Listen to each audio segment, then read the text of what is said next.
Hello, and welcome to Hours of Harbour. I've been meaning to do more videos about reading milestones, and it's taken me a year and a half to start this first one because I have not met any reading milestones until now. So this is the first of what I hope will be more than one video on reading milestones. And this video is about finishing all the Austen novels. And this is something that I never thought I would ever do in my life. Even just 2 years ago when I first read Pride and Prejudice, I'd only done it based on a tweet from an Australian author who, I can't remember exactly who it was anymore, but it was, I think, the NRL Grand Final or something, some sporting event, and she made this wild tweet saying, why would people ever watch sports when you can just read all of Dickens and all of Austen? And in that moment, I was like, this is a very silly thing to say, challenge accepted. And not that I'm going to read all of Dickens, I think that's going to be ridiculous, but reading all of Austen was one of the more achievable things that I thought I could do on my reading journey. She's got 6 novels, and a bunch of other stuff. She's got Juvenilia, so the stuff that she wrote when she was 17 and 18, and no one respected her wishes, and then collated and published. And she's also got a few other novels, novellas, Lady Susan, The Watsons, Sandition, which is unfinished. I'm not going to read any of those. I'm not a huge fan of reading anything that wasn't intended for publication by the author, especially when it's from so long ago that you can't really separate the official works from the unofficial works, because I think as an author you have to have control over what you put out in the world and what you don't.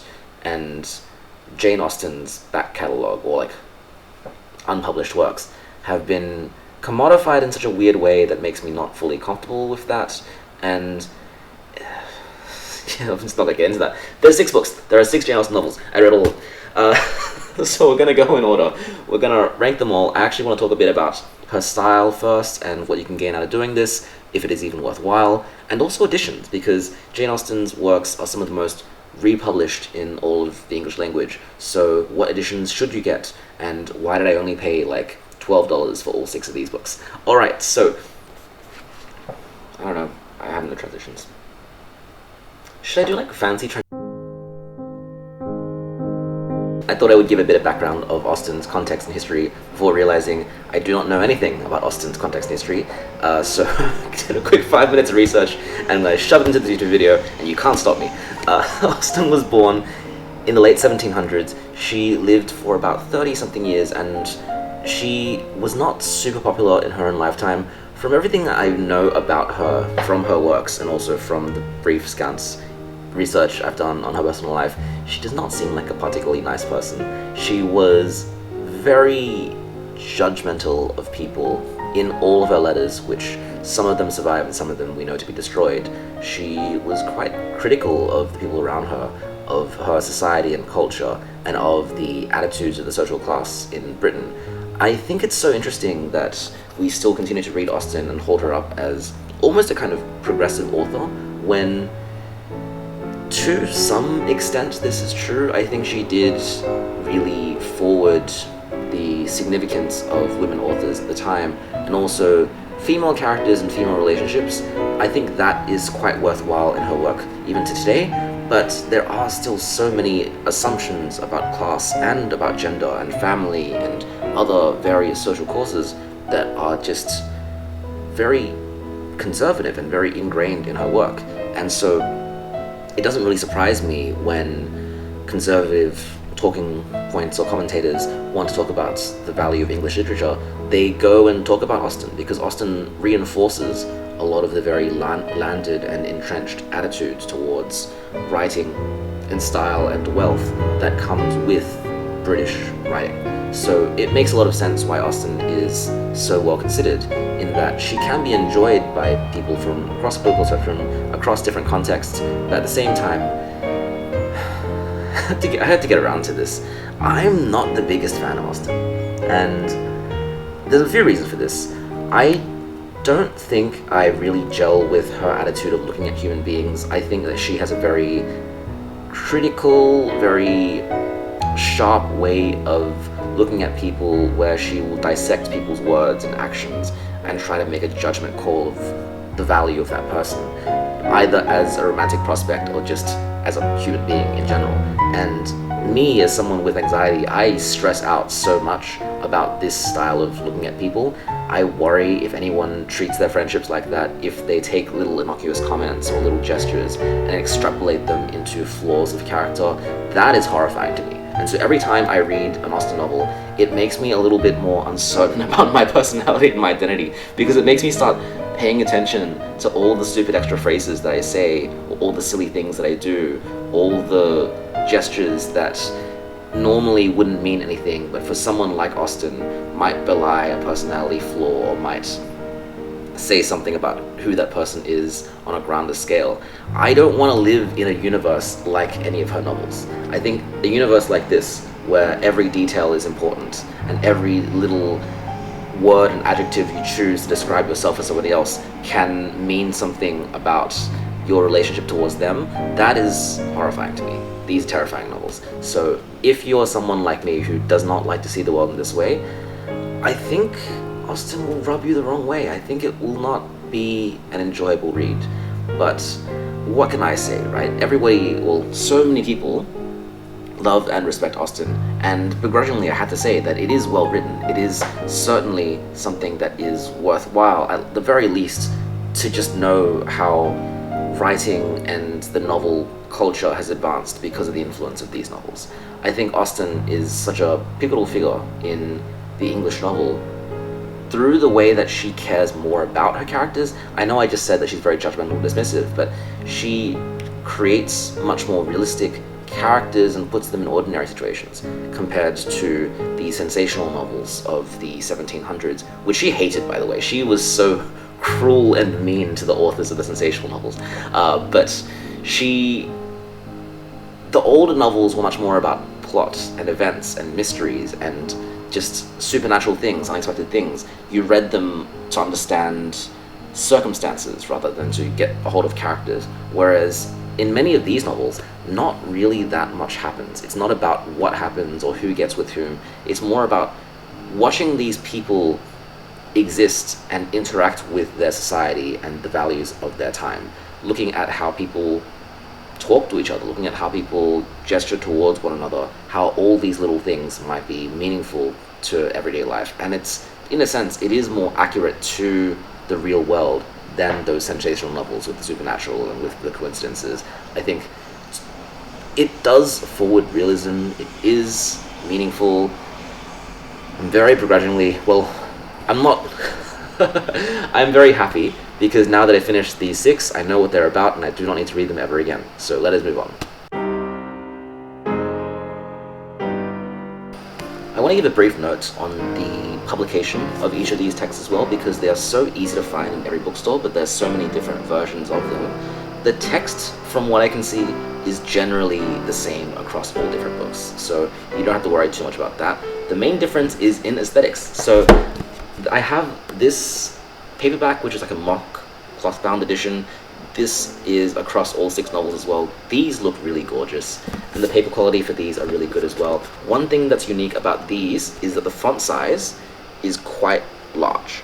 And so what I find is that Austen's sentences are very long, her paragraphs are very long, and sometimes we'll just get a page like this one, which is just a full block of no breaks, of no paragraph breaks. It's just text and text and text. And sometimes that can make it more exhausting to read, although depending on what kind of reader you are, if you think by pages, or if you think by chapters, or you think by paragraphs, sometimes it can be beneficial, or it could be detrimental. One other thing that this edition does not have as well is it doesn't really have any cultural explanations or any footnotes. Some people are into that, some people aren't. I find that for Austen in particular, those cultural notes actually made it harder for me to immerse into the narrative, because it kept reminding me of just how different the culture was, whereas reading something without explanations, you can quite easily figure out what's going on. So those are the strengths and weaknesses of this edition. This looks so cool though, like reading this on a train, you look like a very cool person. There is also the cloth-bound edition, which I didn't ever buy a copy of. Those are very, very beautiful, but also so expensive. Don't spend $30 for one Austen novel. That is beyond silliness, unless you plan on reading it once every year for the rest of your life. The ones that I got instead are these thingos, what are they? The Penguin English Libraries and the Wordsworth Classics. These are all extremely cheap. You can find them at bargain bookstores. They tend to also wind their way into used bookstores as well. If you only plan on reading the novels a single time, borrow it from a library, but if you need to own it, then these cheaper editions are fine for what they're worth. The text size is horrifyingly small. This genuinely so small, so difficult to read, and it is really demoralizing too, because it takes me a minute or more than a minute to read a single page, and I could take my whole half an hour train ride to work and only read like 20 pages, and I'm going, wow, I've made so little progress. And it's also because of these little extra notes that I keep flicking back and forth to, and quite often these notes were not really even that useful. Like, look at this for example. On page 106 of Persuasion, they talk about hedgerow. For a description of the broad hedgerow referred to here with a path down the middle, see A Memoir of Jane Austen by J.E. Austen Lee, Chapter 2. I didn't need to know about hedges. So I'm not going to rank these novels based on how objectively good I think they are. I'm going to rank them based on how much I like them personally. So this hopefully is useful for those who are in any way like me, not a huge fan of Austen, but at the very least want to get a sense of how to approach these works and what to consider when you're about to start these works. At the very bottom, we're going to have Northanger Abbey. So I've often heard this described as Austen's funniest work. It certainly does have some of the most outlandish caricatures of all of Austen's work. It has a character who is deliberately designed to annoy the reader. She's a friend who is completely untrustworthy, very talkative, very loud and boisterous, and there's nothing wrong with her except for the fact that the narrator just seems to be frustrated by her. I'm talking about, I think her name is Isabella in this novel. But instead we follow Catherine Morland. She is this young woman who just kind of likes reading, likes those sensational mystery novels, and she goes off to this place called Bath and meets a potential partner. They have a conversation, they go to the suitor's house, Northanger Abbey, and Catherine has this strange misguided belief based on her reading that there's going to be some kind of gothic romance there. There's going to be like hidden secrets and closets and skeletons and all of these things, and it's just not. And I really wanted this to be a fun, spooky gothic novel, and instead it was just a romance novel that made fun of me for wanting it to be anything other than that. So I felt a bit offended reading this, because it was not, well, I wanted something and it called me stupid for wanting that thing. So this is the worst Austen novel in my mind. Number 5 out of, well, the 5th out of 6 is, why does it say 4? Mansfield Park. Now this is the, I think, second longest of Austen's novels, and it is one of the least popular out of all of them. Usually, and I'm being very mainstream here, number 5 and number 6 are usually some order of Northanger Abbey and Mansfield Park. I'm not doing anything unusual here. Mansfield Park is about Fanny Price, who's like the lowest regarded member of a fairly high-class family. She's been adopted by, I think, an aunt or another relative because her parents weren't able to raise her, and she has trouble because she's just looked down upon by all the other richer people of the family. And she's not the kind of determined, fiery narrator that tends to be associated with Jane Austen. She's instead someone that just likes to have things happen to her, and she endures through the discrimination and the other things that she faces, but she's not really a heroine that you can get behind. She's more of just a character that you observe and occasionally feel bad for. And so the experience of reading this is just not as kinetic and not as fun as some of the other novels. It also doesn't help that the first 200 or so pages is about performing a play, and there is some kind of strange moral reprehension that the older generation have about these young kids performing a play. I couldn't really tap into it. I couldn't understand it. I couldn't understand why it was such a big deal that these kids were doing a play. But it's an environment for youthful, flirty behavior. Characters are putting on roles for each other. One character keeps bragging about how many lines he has to memorize. He's such a scumbag. And I think of all the characters that get made fun of in Austen's novel, to me, this novel had one of the funniest. So I still think it's too long. I still think it was far too lengthy and far too meandering and passive to be as enjoyable as some of her other works. This makes it number 5 on the list. Number 4, I'm going to have Sense and Sensibility. This is Austen's first published novel, and it does kind of show. The structure is not as tight and not as clear as some of her later works. It starts with a very extensive family tree explaining how our two protagonists, these two sisters, Eleanor and Marianne, got into their current situation. And very clearly, Marianne is meant to represent one type of personality, and Eleanor is one very different one. Marianne is sensational. She lives by her emotions, she lives by her impulses, whereas Eleanor is very sensible. She lives by logic and reason and planning. And so both of them get screwed around by their various relationship situations. They help each other through. I think one of the admirable things that this book does quite well is having a positive sisterly relationship, and this is something that factors into a lot of her other works as well.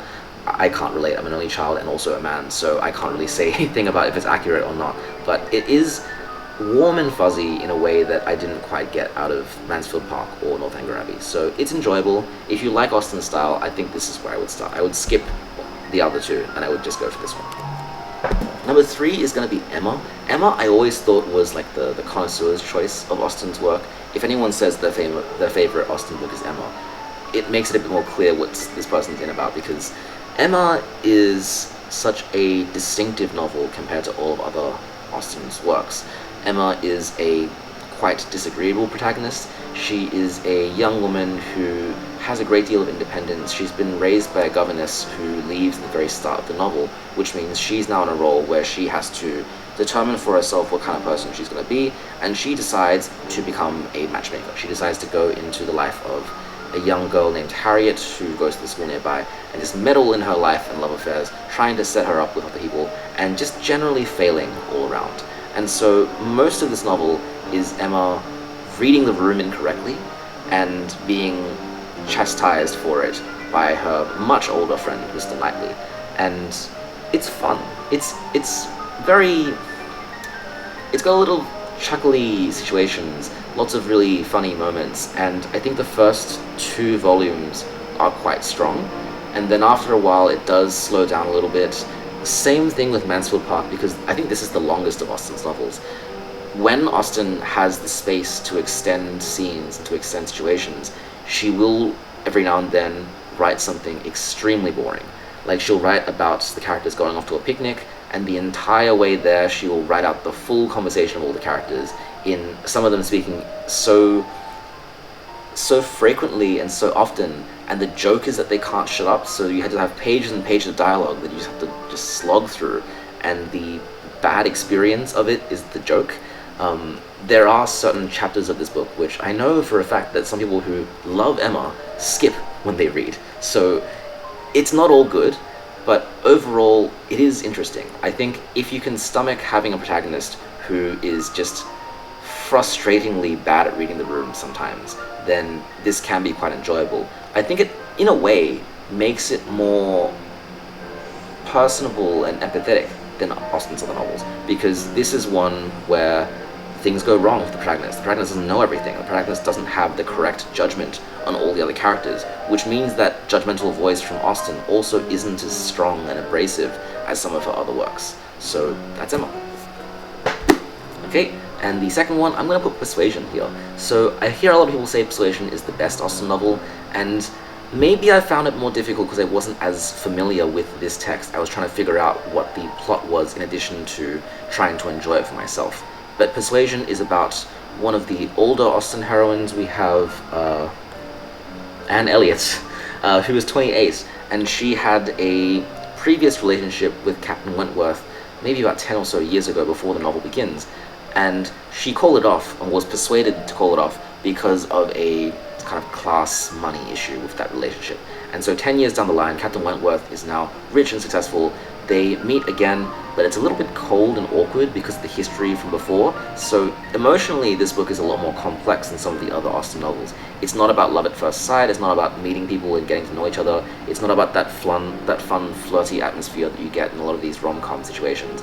Instead, we have characters genuinely considering who they are and how well they connect to other people. It is a little bit more thoughtful, although it does still have that fun energy because they go on vacation, they have fun with all the other characters. It's not fully serious. What makes this book so good, though, is that the payoff is really, really well done, really well written, really deserved. So when you get to the last few chapters, some of the words, some of the phrases are just genuinely so beautiful. I think if I had to pick out the most beautiful paragraph, the most beautiful sentence, the most beautiful chapter of Austen, it all goes to Persuasion. Persuasion ends in the most beautiful way out of all of these books. But overall, as a story to be enjoyed, I have to put it a second. Because number one, you know what it is, Pride and Prejudice. I think this one is the most popular of Austen's works for good reason. It's a classic, and it's fun, and it's a good balance of all the things that makes Austen worthwhile. You get so much of her personality coming out through here. We have characters who are much more timeless than the other works as well, because they embody these timeless virtues and vices. We have Elizabeth Bennet, who is intelligent and headstrong and very assured of herself. She's a protagonist that you just like to follow because she's so clearly asserting what she believes to be right in the world, and she does have this confidence which just makes her quite infectious to follow. She also has this strong sense of justice because she has that sisterly connection with her older sister Jane and 3 other sisters of the family. We do have stakes because we have this upper middle class family that is all daughters, and so all of these characters are determinants for the ongoing fortune of their family. And so depending on what husband they pick for themselves or they find for themselves, then that says something about their own values, their own beliefs in society, whether they want someone who is just rich or rich and friendly, or a romantic pairing, or just someone who's fun and unexpected. All these different options pop up, and the characters have to go through and decide for themselves if it is a good match or if it's not a good match. I think it's quite enjoyable for just how much narrative there is. There's so many different subplots in here as well compared to some of the other novels. There is very little time spent meandering. Instead, something is constantly happening, and we have 2 characters. We have Elizabeth Bennet and Mr. Darcy, who are just so easy to understand compared to some of the others in all of these novels. They're just so easily... They communicate themselves so well. They kind of jump off the page and help you understand what they're about and what their values are, and that just makes this almost so much easier to understand, so much easier to follow as well. It helps too, I think, that it's so saturated in culture that when I read this for the first time, I kind of knew what everyone was about and I kind of knew where it was going. That made the language itself a lot easier for me to get into compared to the other ones where figuring out the plot made it harder for me to actually feel the emotions that were happening. Alright, and that's 6 Austen books in order. So, would I recommend reading all of these? I would say probably not. If anything, I would recommend going from the top downwards. Start with Pride and Prejudice first, because that's the one that everyone knows anyway. That's the one that's, I would say, the easiest to read, because there is so much additional resource for you to use. If you want to watch the movie, if you want to read summaries, if you want to read analysis, it's all so available. So it's so easy to find accessible resources to help you better understand Pride and Prejudice. Then, if you like the style, try out Persuasion and Emma, which take that style and move it to slightly different directions. And only if you read all 3 and love all 3, then try Sensibility, Mansfield Park, Northanger Abbey. I have problems and flaws with these last 3 that just aren't as prominent in the first 3. So that is my suggestion. Don't start with the worst first. You will be very confused and very bored. Okay, and thank you for joining for the first milestone video. I am very glad and very excited that I'm not going to have to read any more Austen ever again in my life. I don't know, maybe I'll revisit it one day, but I don't see myself being a particular champion for this author.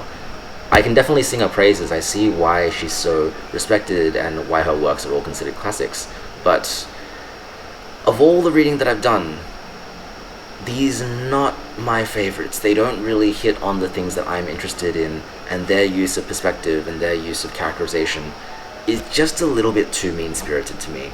I'm not someone who can laugh at somebody else very easily. I'm not someone who makes judgments and sticks by them, and these novels, the strengths of them are that they get you doing exactly that. So to me, I would say they're quite divisive, even though she's one of the most famous authors in the English language, so I don't know. I'd love to do more milestones videos too, so I might have a think of what other authors I can reasonably read all their works of, and what might be interesting to look at as well. It is not going to be Charles Dickens. I will not finish Charles Dickens novels. There's no way that is not happening, but hopefully somebody else with a contrasting style, maybe someone that I do like for a change, and then I will see you guys next time. Thank you for watching.